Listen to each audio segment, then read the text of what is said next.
So last week, I made a video explaining the importance of Scott Hunter and his romance with Kip to Shane and Ilya's own romance, but not just them, but the rest of the couples we end up getting in the subsequent books as well, because Scott Hunter is the game changer whose bravery and willingness to live by his truth sets the stage for other queer players within the NHL in that universe to gain the bravery in turn for themselves. No matter how much some parts of the fandom claim that his story wasn't necessary and didn't need to be explored in its own episode, I tried my best in last week's video to explain why it matters. And now I find myself needing to do the same with Rose Landry because you have the people who are upset that a woman is coming in between Shane and Ilya and are making their points in the most misogynistic way possible, even having the audacity and effrontery to attack Sophie's acting because they are that mad. Which, come on, let's be real. Let's not lie to ourselves. She was pretty damn good in the scenes that she was in. Sophie Nellis is not a bad actress. Stop playing in our faces. And then you have the queer fans who are upset because they don't see the value of having a mild spoiler warning here. A canonical gay man hook up with a woman on screen. And in those protests, it occurred to me that a lot of fans, both viewers and even some of the book readers, seem to be unaware of the role that Rose is meant to play within the narrative of Shane and Ilya's story. One, she is the foil to Ilya in her relationship with Shane. And two, through her, we explore that dreaded words that most queer folks know, especially when you're older. And I say that as a 35-year-old. Yes, people, I am referring to compulsory heterosexuality because how on earth do you tell a story, a romance story about closeted NHL players, and not tackle that elephant in the room? First things first, though, if this is your first time finding my channel or watching any of my content, hello, I'm Noria. Thank you for clicking on this video and blessing me with the privilege that is your time in watching this. Please note that if you come into my comments to attempt to spew misogynistic shit at either me or the character of Rose Landry, which I know show onlys have no idea about, but that girl is bae, to both Shane and Ilya. So just putting it out there. If you are in any way tempted to spew any sexist crap in the comments, I will delete it and I will block your ass. So check your tone and watch yourself. With that said, I am always open to the discourse, even if it's someone not agreeing with me, as long as you're not being an a-hole about it. Because with episode 4 dropping earlier today, and the discourse that has arisen as a result of it, due to the fans all fixating on different parts of what we got to experience, I figured I could once again do the thing where I share my thoughts on these characters and why their stories and interactions matter in the larger scale of things. But before I get into all of that, a quick thank you to my lovely patrons and YouTube members whose support have been instrumental in helping me continue to make content, especially since I started doing this full time at the start of the year, which was the last time I was in paid employment. And a special shout out to Lina and Holly for their extra support. You get all the hearts and kisses too. Mwah.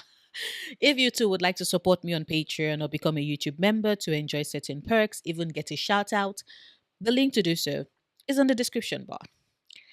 I will also like to add that there will be the occasional book spoiler brought in for the sake of me providing further clarity on a raised point. However, I will be sure to give you a heads up when that is about to happen with a timestamp on screen so you can skip over to the non spoilery bits.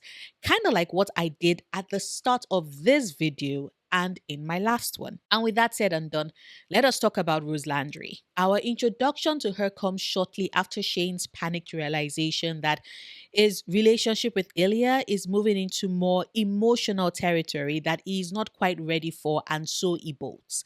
Now, before anyone comes for him and his decision to run, I will like to remind you all exactly what Shane is going through at this point. His interactions with Ilya have always been situated in the happy middle that is texting when they get to be their snarky selves, having a shit ton of hot sex, which they are young, able bodied men who are the best in their game and are sexually attracted to each other. Of course, they're going to have a ton of sex. Like my people say, body no be firewood, let the boys play.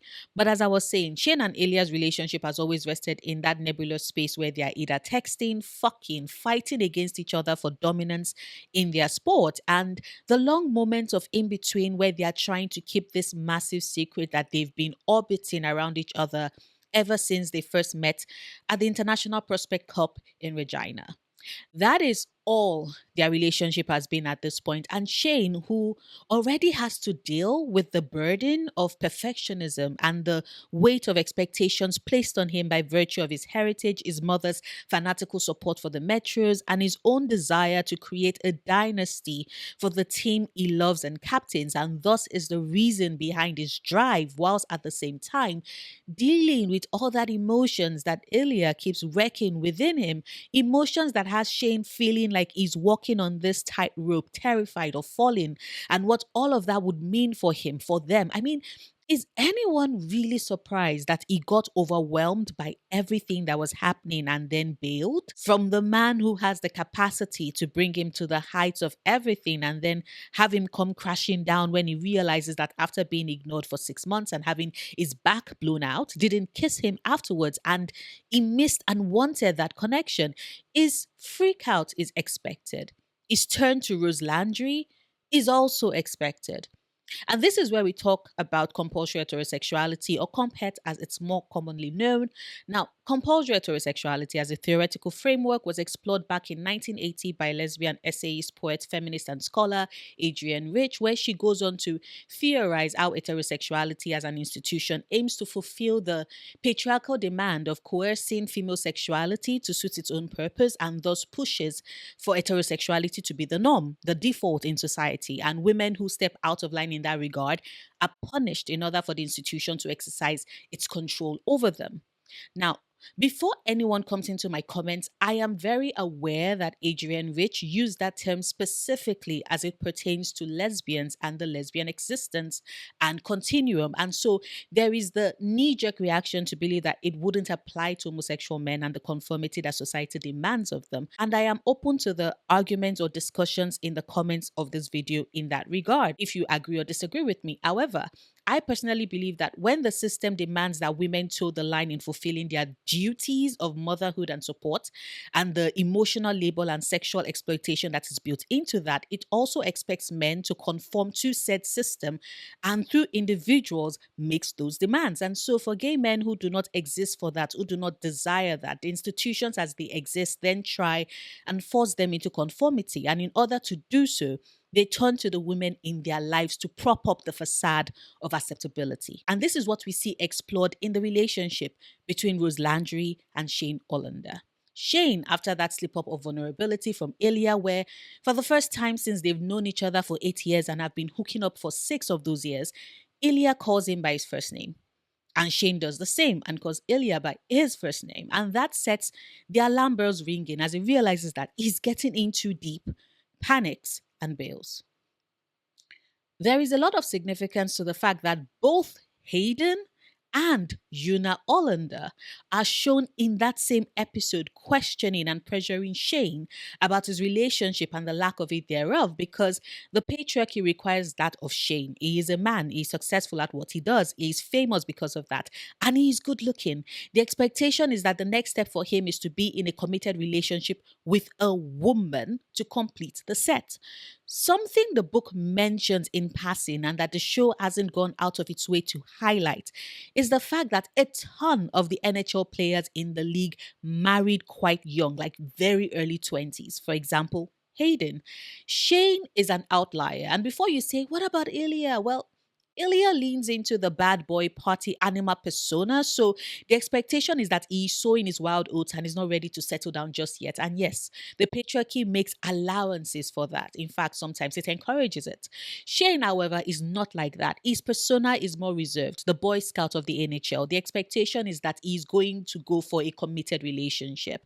And we can definitely assume that this is not something that only his mother and his best friend are brought up to him. As we see his frustrations in the episode continue to grow, and as he shuts down those questions, we get the feeling that he's most likely gotten that question asked a lot. And so within the narrative, it makes perfect sense that this is the moment where he meets Rose Landry and finds himself in the company of a woman with whom the conversation is easy. He likes her as a person and figures, you know what?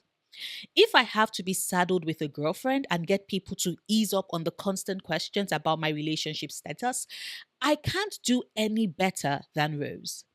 And that right there is where compulsory heterosexuality comes to play. Shane forcing himself to have sex with a woman who is gorgeous and fuck a total babe, but he's not into her. She doesn't do it for him. And the scene having him look like he's being led to the gallows at the thought of having sex with her, because that's what you do when you get yourself a girlfriend, even though you're gay, it is crushing for him and unfair to Rose, who, based off of Adrian Rich's theoretical framework, we know she's being used by the institution in this case to fulfill the patriarchal need of being paired up with a successful athlete and establish that heterosexuality is the norm. Even within the NHL. It's why part of the advocacy that pushes for acceptance and the reversal of homophobic laws and legislation also seeks to address how much that homophobia contributes to the rise of women who find themselves married to gay men on the DL. The reason why we advocate for acceptance across board is to create a system where no one has to hide who they are and no one has to be forced into a position or situation where they serve as a collateral in order to aid the person who has to hide because the institutions that be demands it of them. And before you say, well, Shane can simply just come out. Please refer back to last week's video about how fucking hard it is for these characters to do so and risk this spot to which they've given everything. Once again, Scott Hunter is Bay and will forever be an icon. And so, before you as a fan are so quick to dismiss Rose Landry or shit on her for something that she had no idea about, and one would even say that she's just as much a victim of the fucking patriarchy's insistence on the heterosexual default, consider the role that compulsory heterosexuality is playing within Shane's story as we're seeing it. This is a reflection that a lot of gay men have experienced, especially older gay men, because it is very important when we remember, and major spoiler warning from the book, that Rose is instrumental in helping Shane come to terms with the realization that whilst he loves her as a friend and enjoys her company, he is very much gay. She's the one that sits him down for that conversation, creating an open space, an open, non judgmental space for him to be honest and true to her, and even bringing up how sexually she suspects that he wants something, someone that isn't her, because Shane has to be led to that thought. And the reason why he has to is because he's not allowed himself to actually voice it out loud and had for so long been pretending otherwise. And what is to blame for that? Say it with me now. Compulsory heterosexuality. But like I stated at the start of the video, it's not just the compet storyline that shows Rose's importance to Shane and Ilya's romance. It's also how she mirrors their relationship, in that the ease with which Shane is able to converse with Ilya is mirrored with Rose. The realization about his sexuality that Ilya is the one to lead Shane to, i.e., he doesn't really consider his attraction to men until Ilya shows up, is mirrored by, mild spoiler here, Rose being the one to lead Shane to the realization that he only likes men and that that is okay. Because yes, Skip is important for the cottage on Ilya's side, but Rose is just as important to Shane making that offer slash request to Ilya, because without her, it would still be there trying to convince himself that maybe women might possibly do it for him sometime in the future. Rose Landry is the one that helped him to kill that thought stat.